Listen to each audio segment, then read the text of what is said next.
Okay, so today we will be studying about the Greek architecture. So the Greek architecture is dated from 650 BC to 30 BC, and it's divided into two main periods, the Hellenic period and Hellenistic periods. For the Hellenic period, the term Hellenic is used to describe the early Greek civilization, which is a combination of the influence from Egypt and Assyria, and it is trackable in the early development of Greek style. But the Hellenic period has made a humble beginning. The Greek architecture essentially a columnar and trabeated style and is considered to have evolved from a wooden hut of upright posts and supporting beam and sloping rafters. The architectural style was simple in appearance and self-evident in design. Spans were limited because the trabeated style, where the architrave were composed of single block of stone or marble, they often use internal columns in the temple hall. Arches, domes, walls were not used by the Greeks. So, like we have already studied about like what are architraves, what are arches, domes, walls, etc. So you know what are these like as a part of architecture or as a part of a building, right? ये चीज समझ में आ रही है ना? What is a frieze? What is a cornice? Yes, ma'am. Okay, great. So we have because the span was limited, and we have because of the trabeated style, the architraves were single block or stone of stones and marbles, and there were no arches, domes, walls in Greek design. So this is a strong contrast to the Roman walls domes, which were used to cover the vast spans. Greek used timber in the beginning, but soon they started using the marble, the most beautiful building stone. Obviously, marbles are the beautiful building stones. So they were using wood, but they started using marble instead of wood in a very small period of time. The same timber forms were imitated with great artistic skills in refined treatment and delicacy of outlines in the carving. On the account of this, Greek architecture has been rightly called carpentry in marble. So they began to like carve everything with the sorry, on the marble, and this became like carpentry in the marble. So in 600 BC, the use of marble became limited, and they were used only for the finer work and sculptures. The walls were constructed with all kind of masonry, from coarse rubble to fine ashlar, but no mortar was used. So they have different kind of masonries, like rubble masonry or ashlar masonry. You will be studying this in your construction classes as well. So in detail, you will be studying it over there. And there was no mortar used. So for like sticking them, they have different kind of techniques, but mortar was not used. So they minimized the joint by using large size stone. For good work, the stone or the marble blocks were joined by metal clamps and dowels. So they used metal clamps and dowels instead of mortars to avoid like the number of joinings or the number of joints. They used large slabs, large marble pieces or large stone pieces instead of small pieces, or you can say bricks, what we call it as now. अगर like you see the brick are in very small size, and compared to that they use very large slabs for stones and marble and join them with metal clamps and dowels. The joint in the columns were remarkably fine, producing pleasing effect. Stone walls were beautified with columns. Stone walls were beautified with the marble stucco. The exterior of the buildings were designed with colonnades that are the series of the column. The doorways were square and rectangle. Windows were rarely used. Sloping roofs were covered with terracotta or marble tile masked with antiphasic ornament. The pediment had floral design, acroteria at the top, and sloping ends. So please find the meaning of acroteria, write it down, and you'll be defining it at the end, like as in the assignment. Then there were gradual changes towards the refinements from ancient types. The column were made more delicate. The other important refinement adopted in Greek style was to correct the optical illusion. The long horizontal features such as entablature, which if built straight would have appeared to sag in the middle.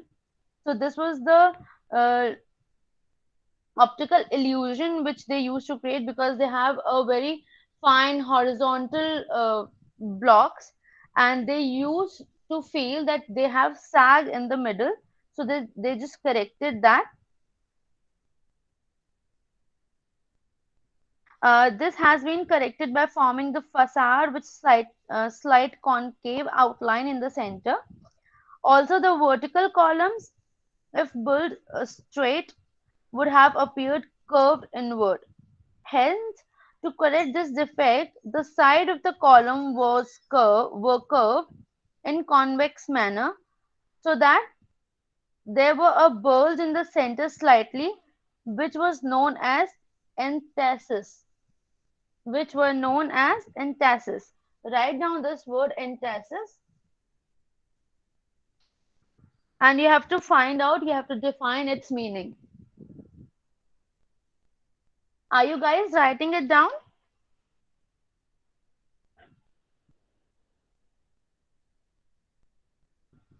I'll be providing you in the assignment block as well, so you can find it in your first assignment as well.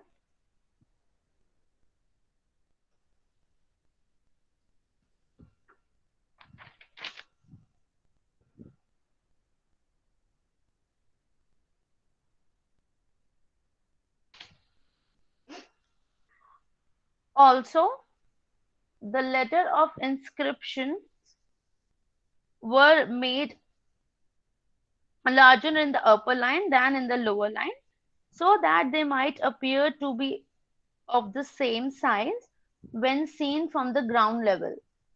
So, for this optical illusion that we can see the letters in the same size, they what they did that they made the upper lines to be larger and the lowers to be the smaller, so that when they see it from the ground level, they can see it in the same size.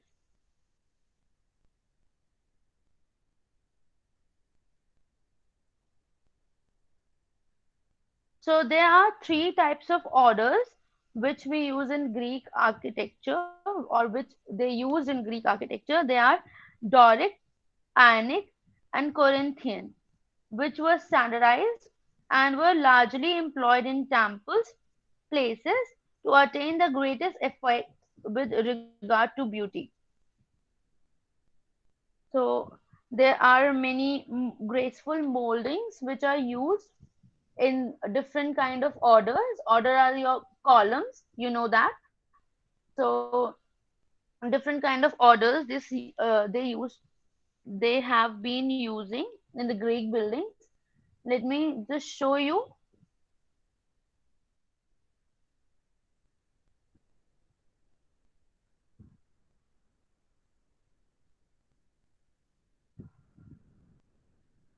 Can you see the screen? Yes, ma'am. Okay, so these are the type of moldings which were used. The first one is fillet, estragal, corona, cavetto, scotia, torus, ovolo, cyma recta, cyma reverse, and dentils. So these are different kind of or different shapes of molding which are used. So you can see अगर कोई column है straight तो उसमें इस type का अगर कोई curve जा रहा है, that is your fillet. Then this, if this kind of molding it is, it's corona. This is astragal. So these are the different kind of moldings they have been using. So what is an order? So an order is a classic architecture consists of upright column or support and a horizontal entablature or a part supported. The column consists of base. Okay, let me quickly show you what is column. So this is a column in which you have a base, the bottom part, the shaft, the middle part, and the capital or the top part. While entablature consists of architrave, the lower part, frieze, and the middle part and the cornice, the uppermost part. So if you can see this whole part, you have a cornice, then you have your frieze, then you have your architrave, you have your capital, you have your whole shaft, and this is your base. Okay, can you see that? Yes, ma'am. Okay, so there were three types of orders I have already told you: the Doric order, the Ionic order, and the Guruthian order. The height,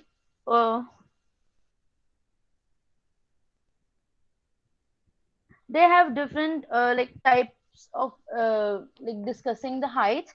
So what we have done is here is like if the seventh time of height is of the lower diameter,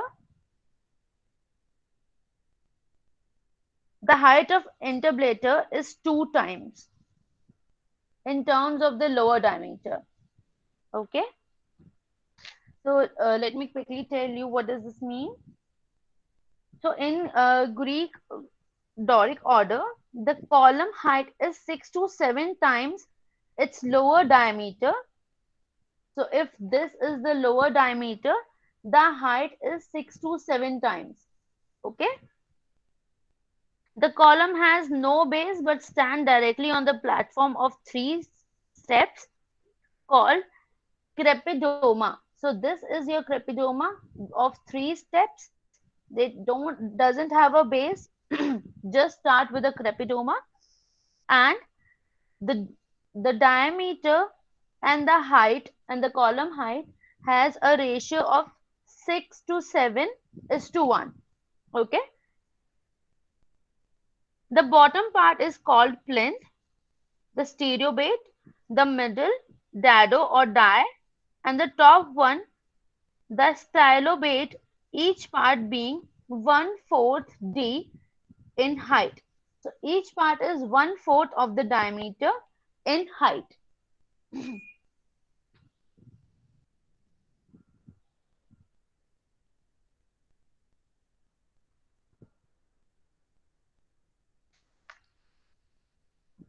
The shaft has slightly concave profile called entasis to counteract the hollow appearance which results from straight-sided column. The shaft is circular and gradually tapers to 3/4 to 2/3 at the top. So if this is the base, say D, then this will be 3/4 or 2/3 D. Okay, it's written over here if you can see it. This is 3/4 D to 2/3 of D, and this is D. Okay.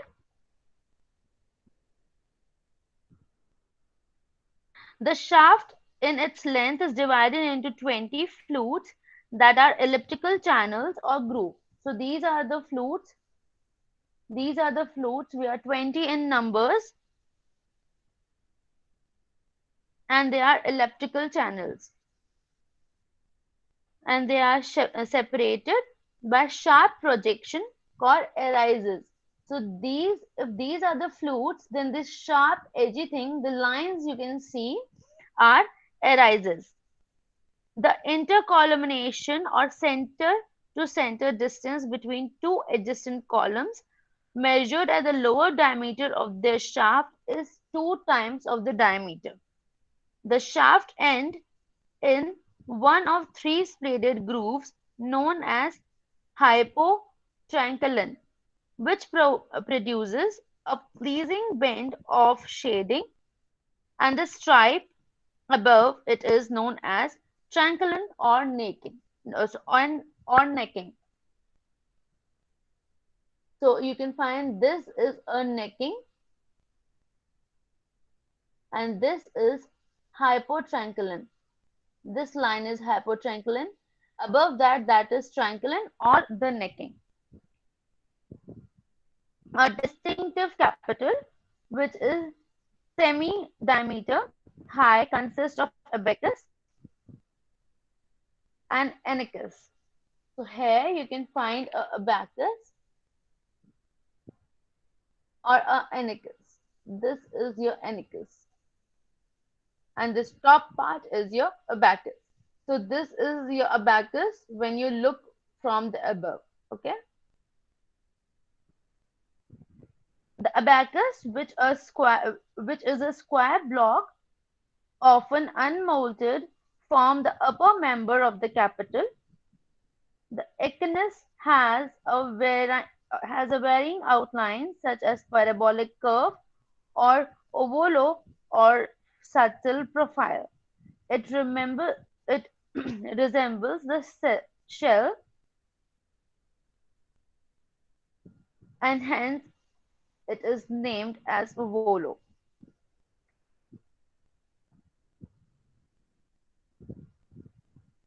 So this was the description about the column.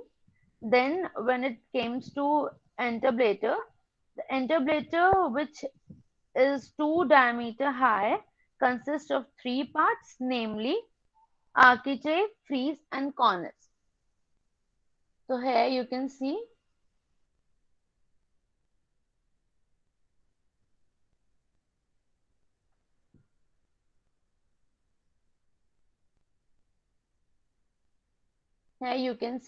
your architrave, the frieze, No, and the ma'am. cornice. What happened? Ma'am कुछ scene नहीं हो रहा है इधर. Can't you hear me, or am I not audible, or you can't see it? I can't see it. Is this page visible to you? No, ma'am. This page is not visible to you? No, ma'am. Okay. Wait a minute.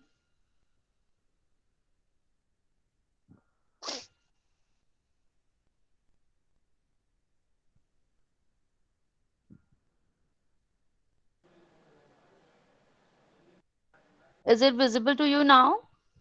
Yes, ma'am. Okay. So we were studying about, sorry, the architrave, frieze, and the cornice. And these are the part of entablator. So first is architrave. It is the lintel proper, which is plain and 3/4 of the diameter in height. It has a flat molding at the top called taenia, and below it is regular.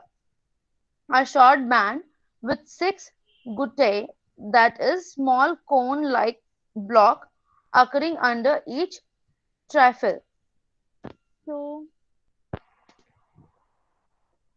here you can say this is the architrave, this is the taenia, this is the regular, this one, and then these small parts which are triangular.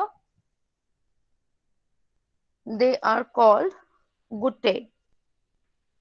Then there come frieze. The frieze is three-fourth of the diameter in height and contains triglyphs and metopiae. The triglyph is formed by two upright V-shaped channels with similar half channels on both ends, which are rounded at the top. The width of triglyph is usually one module. The triglyphs are placed immediately over the column and at the center of the base. But at the corners of the building, the two triglyphs meet with a beveled edge, and then their center do not coincide with the with that of the corner column, since the corner column are more closely placed than the intermediate columns. The triangles are so arranged that the space between them are nearly squares. These squares are called metopes, which unlikely the triangles are set back from the face of the architrave, as they generally contain sculptures of hunting and fighting, etc. Okay, so this was your part. Then comes the cornice. So cornice is the most part, the crowning part. It is semi-diameter high. It has a top, it has a top that curved slab called cymatium, or a gutter molding resting on the bird's neck, and below this, its corona, or the vertical face. The cornice projects beyond the frieze by one module. The soffit and the underside of the cornice is made inclined in the direction of the sloping roof and has a flat blocks called mutules, which form eaves. So these mutules are provided over each triglyph and metope, usually decorated with 18 guttae in 3 rows containing 6. On the top of the cornice, decorated blocks called antefixes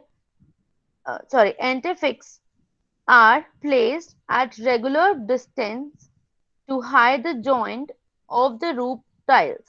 However, the vertex and the lower ends of the pediment, which are called acroteria or ornamental blocks, are placed. So these are the oldest of the orders, and these are more sturdy, and this has been Greek's national order as well.